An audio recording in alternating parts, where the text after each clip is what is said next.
Bonjour à toutes et à tous et bienvenue dans la 11e review de Looking for Rugby. Melkor, première de cette saison. La première de la saison 2015-2016. Et quoi de mieux pour commencer cette saison qu'un match international, un match international et pas n'importe lequel, un crunch. France-Angleterre, le deuxième acte en une semaine. En ce qui concerne les compositions d'équipe, on remarque que le sélectionneur britannique, l'anglais Stuart Lancaster, le sélectionneur de l'équipe d'Angleterre, a décidé de mettre son équipe type. C'est quasiment l'équipe qui a fait le tournoi des 6 nations, le dernier tournoi des 6 nations, et qui avait largement vaincu l'équipe de France d'ailleurs. Voilà, donc ils viennent avec les moyens, ils veulent se donner les moyens et ils veulent s'imposer chez nous. Exactement, ils sont dans des conditions assez similaires à ce qu'ils rencontreront pendant la Coupe du Monde lors des matchs éliminatoires, à partir des quarts de finale et même les matchs importants à enjeu de la poule A. Je rappelle qu'ils sont dans la première poule, l'équipe d'Angleterre. Ils seront avec l'Australie et le Pays de Galles, donc évidemment des matchs couperets où il ne faudra pas se rater, et ils sont un petit peu mis dans ces conditions-là pour venir faire un résultat avec des joueurs assez puissants et assez rapides derrière aussi. Donc quoi de mieux pour se préparer que de venir avec la bonne équipe pour essayer de nous éclater quoi. Exactement. En ce qui concerne la composition de l'équipe de France, on remarque que Philippe Saint-André a quand même fait pas mal tourner l'effectif, puisqu'il n'y a que 2 ou 3 joueurs, je crois, de mémoire, qui sont encore restés par rapport au match de la semaine dernière, au match qui a eu lieu à Twickenham, à Londres. Donc une équipe qui ressemble plus à l'équipe également qui a joué le tournoi, et qui ressemble plus aussi à l'équipe qu'il a envie de faire jouer à toute façon pour la Coupe du Monde. Ça a l'air assez similaire à ses envies de jeu. Assez similaire à ses envies, voilà, on est vraiment dans ce cas de figure, même si il y a aussi le côté revue d'effectifs absolument nécessaire avant de réaliser une Coupe du Monde qui se gagne à 31. N'oublions pas qu'il y a des matchs tous les 4 jours. Et puis il faut faire tourner. Il y a des matchs tous les 4 jours, donc il faut absolument avoir 31 joueurs de près. On ne peut pas se contenter d'avoir 15 titulaires et des coiffeurs qui rentrent de temps en temps.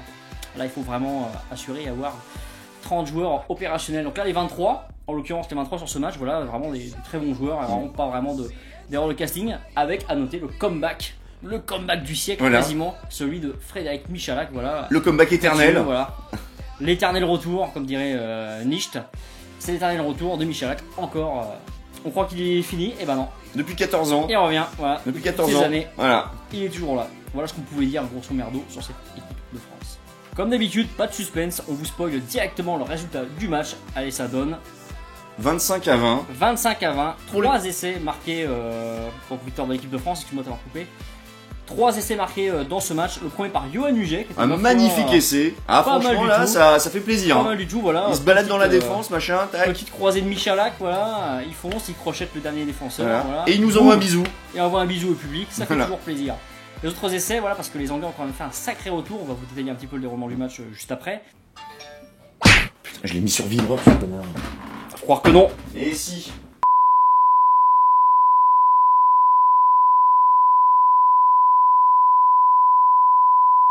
Les Anglais ont fait un sacré retour en fin de match. Ils ont marqué 2 essais par Danny Cipriani et Jonathan Joseph, voilà, à 3 quarts centre, vraiment très talentueux.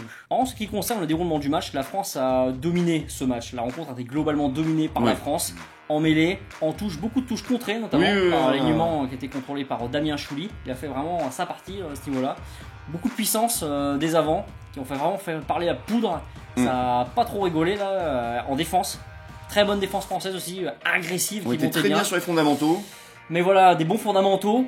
Un petit peu voilà des passes, voilà, des phases assez intéressantes, mais pas exceptionnelles non plus, faut pas exagérer. L'Angleterre qui fait un sacré retour dans les 10 dernières minutes. Ah ouais, les 10 dernières minutes là c'était chaud pour nous. Coaching gagnant côté anglais, coaching moins gagnant quand même du côté français. Trop de changements d'un coup à mon avis. Il y a 4 ou 5 jours sortis d'un seul coup.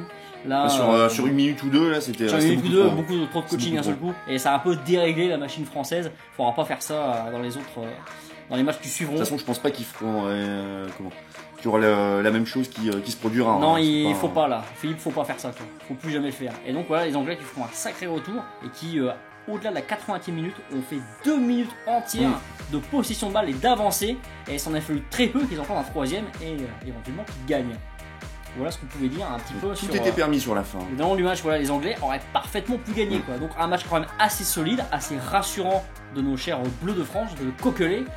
Mais bon, on attend encore des progrès.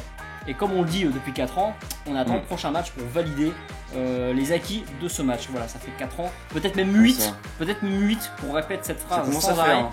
Voilà, même sous Marc Lebron, c'était pareil. On attend le prochain match pour enfin voilà, avoir de la constance et de la sérénité. Quoi.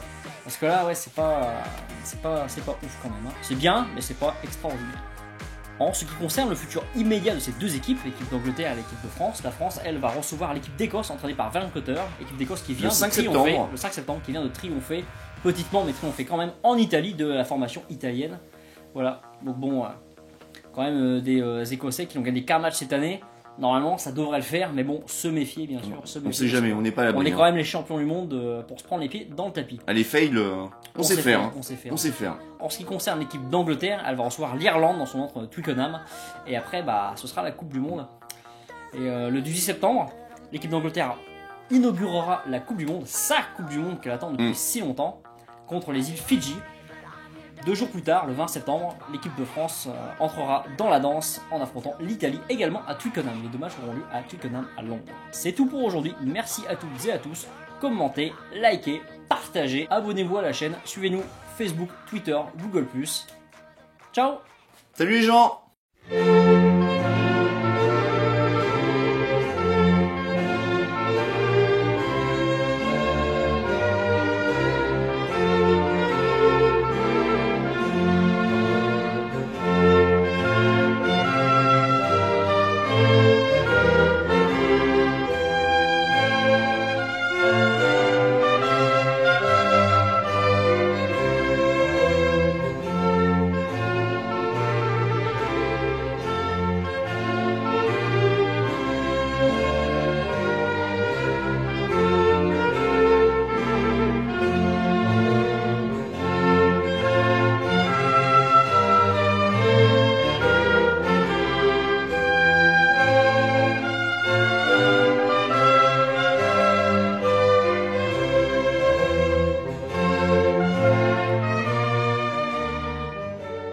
Et regardez-nous,